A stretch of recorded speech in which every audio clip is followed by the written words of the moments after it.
ना करत हूँ। अरे हम गावेल में तो बुझात नहीं थे। हैं गावेल हमर 4-5 दिन हो गई। कहाँ ससुर है? अरे नहीं यार हो। आय ना यार आइल हूँ। हाँ तय तो बताव आज 5 दिन हो गए तोरे फोन कैला तो के बोले के ना चाहिए बहनी। अब जब से मैं तब से माई बाबूजी कुल संग ही मिल रहता हूँ। समाचार बताओ तो है करता हूँ पे। है तारा 2 मिनट खातिर फोन करे के टाइम ना मिला था मुनो। हैं तू कहे करत रह 5 दिन से। ए बोले हमर रिचार्ज जब खत्म हो गइल हो। सुना ना हाँ एगो बहुत जरूरी बात बताए के बाद तारा के। का हो बहनी? पहले बोला मनवा ना। हाँ हम तोहर कब बात ना माने जब बोला सब बात मान ले। बोला बोला बोला बोला का कहता हूँ। कहानी है ना हाँ कि कल आओ तो सब हमरा के लिया जाए। तो तू चल जाइबू बोला ना चल जाइबू तो हमसे बोलबो ना करम हम जाए ना हम तारा संगे जाए। हमारा साथे। हाँ तू हमरा के लेके चला कहीं। हैं लेके चला। ई का बोलत हो? पागल हो का हो नहीं कि बुझात तारा का बोलते नहीं। अरे बहनी हम तो हरे से बहुत ज्यादा प्यार करी ना तारे साथ रहम। पक्का बोलत हो चलबू हाँ तो कबो धोखा ना नु देबू हो। कभी जीवन में ना देखो। माँ कसम माँ तारी कसम तहार कसम खा के कह दनी। फिरंगी खानदान का कसम। हाँ फिरंगी खानदान के कसम। तो बोला कहाँ चलबू? दिल्ली चले के? ना बम्बे चले के। बॉम्बे? हाँ जब मन करे तो गोवा चले के। अरे गोवा बाद में चले के चला ना बम्बे पहले चले के। तो कब निकलबू? अब रातिए खाना निकलम सब कोई सूत देता ना तो दिन में कोई देखी कि ना तो बोला कब बजे आई बोला तू? आजे भर के टाइम में बटे हमरा पास से। हैं आजे भर के आओ time में चल निकल चल सुन भाई जल्दी तू फोन कर कब बजे बोला हम जाते हैं कपड़ा सरियावे। हाँ तो ठीक है सरिया अब थकनी होगा ना। हाँ वही जाइए। हाँ ठीक है बहनी ना हो हम सुना हम तोरा घर से लेके चलम तो के। रे माई ई के कहत रहो। है हम को मेरे को डर नहीं है। अरे तो हमारे बारे में प्यार किया तो डरना क्या? हमके पता बाटे प्यार किया तो डरना क्या। तोरे घर से पक्का बोल के हो तोरा घर में क्यों है? तू आऊ तोर भौजाई नहीं तोर माई तो मर गई हमके पता। अरे तो भूल जाइए हमर मैगी नहीं लियो। ए तो धीरे से निकल ना हम नहीं आला तोरा घर से ले हम कुछ ना हम जाना था हम कोई कुछ ना करी हमके। चलो ठीक बा। अच्छा ठीक बा देख के बेकार के मारा और जीवन। ना बहनी हम जाते हैं कपड़ा सरिया ले। हाँ ठीक बा। ठीक है भाई रख रख। ठीक बा bye. Hi hi bye. Hi I love you. I love you.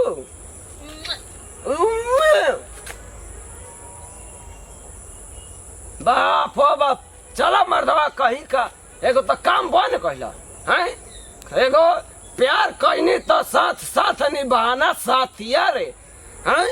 अब जात है ओकर मोबाइल या कोई जिंदगी गुजारत जात है रात में फुर्र करवा दे हमरा निया के। चल हे बोची का हो भाभी तू तो चल जेबो अब हम कैसे रहम हमर तो बुझाते नहीं के तनिकी हमर दिमाग काम नहीं के कर।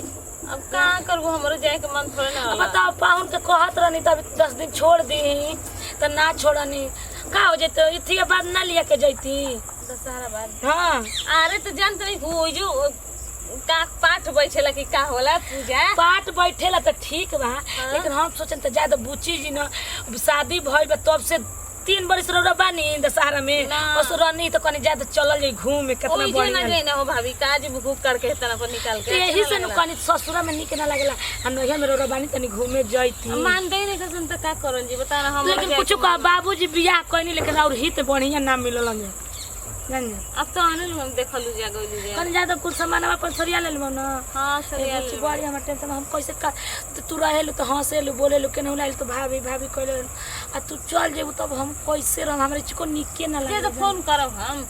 अरे फोन पे कितना आदमी देरी ले बतियाई फोन करब हम पाहुन के देखी ना तो कितना चेहरा ले निके लागी ना बोली बोली ना तो बुझल सही कहत भाभी बोली बोली ना देखे तो में बुझल सब कोई कहेला ना कि बड़ी मासूम बनन तो बढ़िया बनन तो भाई बा जहरे उगले ल तू नहीं खो जाना जे घुगा रहले उहे पुआ पकावे ई तो बात सही कहलू ना करके देखलू को चोभना के लइकिया के अच्छा हां त बड़ी तरह से पटत रहल हम चल गई त ना पटत रहे हे बचिया हम ना जानत रही उ भाभी भाभी कह के आई खाई पी एक दिन घर ही लइका हमारे घरे बुला देले रहे तब ना हम खदेर निकने आज के बाद हमारे घरे आई जन ना तो धक ता झोटा पेड़ दे बड़ी काहे के गांव में कोनो संगे हितार जोड़ हां यही से कहने उहे तो हम कहने तो हमारा ननद के कहत रहे हमार तो ननद वैसन रहे तो कोई लइका ले ना बोलत रहे हमार ननद के बियाह शादी हो गेल कुछ चल गेल जान तो सुन एगो सही में कहाला कि जेकर तू भलाई सोचबू ना तो उहे तार बुराई सोचले हां ऐसना ऐसन देखलू कोनो से ना ये पूछ जाए त का चलो घर में चला जो शाम भइल खाना बनावल जाऊ आ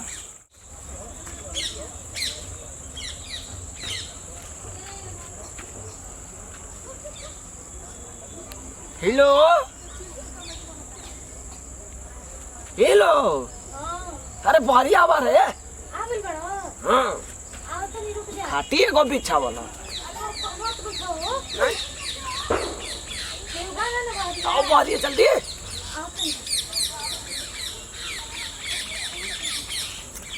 आइए चले तो बहुत जाइए तो सुतल भैया सुतल भैया चल जल्दी चल भाई रुको हो लागत गिर जाए घर गिर जाए बू हैं तारा पता की हे आरी से खेते खेते काहे लिया जाता है काहे हैं कौन देख लिया तो बवाले हो जाई यही से ना कोई ना रहेला यही में कैल भूत से डर लगेला हो हमारी हम बधारी में अकेला ही सुते ना हैं ये इरा नो सीधे एकदम नेशनल पर निकली तो चल जल्दी आज जैसे तो पीछे चले चले मोनी ए मैं सुना था बहनी का तर बहिनी लागब हम अरे वो है रनिया सुना बोला मोबाइल अपनू सिम निकाल के फेंक दो ई का है हम सिम निकाल के फेंक दे सब खो जाई पता लगा लिया सब कहाँ हुआ सर लोकेशन बोला जाला ना सर्च हो जाई हम चल स्टेशन फेंक देवे हैं? के स्टेशन पे तुरता चल के ए बहनी हां कभी परिस्थिति में हमके बुलाइबू ना नु हैं कभी ना हैं ना मां कसम मां कसम आधा पूरा हम बर्बाद हो जाई ऐसन कहबो ना होई तरह के ई I love you I love you too आयो चलो बाप रे बाप बुची ए बुची केने लइकिया गोइली घर में नहीं कि फुलवरिया रे का गोइल बड़ी अरे सुन तड़ू हो इहो लइकी न कहीं ने तो पाहुन आए के बन तो घरे दुआरे रहे के चाही त फुलवारी में है साग सब्जी नोचत चलेली बुची नहीं खी कहाँ चल गोइली हे दादा कोना पर सखिन के घरे नहीं किन गइल ए भगवान जी आज हम पाहुन नु तो सही झन कहाँ कह दिया नु ओ खाना खैबा दीदी या तहार दीदी केने गोली ओ खाए के बुझात हुए पाहुन के आवे वाला बड़ा उनका करे के बुझात कहाँ गोली उ बेटिया के कही ना तो घर छोड़ के ना जे ना तू खिसिया ना नहीं तो हमारे के बोलियन ओ अरे दीदी तार दीदी कहाँ बड़ी बोला ओ गोल लेकिन दोस्तन के घरे ओ ओ हे भगवान जी अब हम का करी हमर तो कुछ समझ में नहीं खे आवत ई लड़की के हम बार बार कहि ननु तेने उने मत जाइल करे बुची आई छोड़ के घर भाग जाले आज आज जन पाऊं तो हमरे के बोले तक हमर मेहरारू के तू घुमावत तड़ू चल खोजे जा खोज जावा कहां बिया ओ हम ही जाते नहीं एबे बेटा जल्दी से लाइक कर दीजिए, कमेंट कर दीजिए और चैनल को सब्सक्राइब कर लीजिए। Thank you for watching.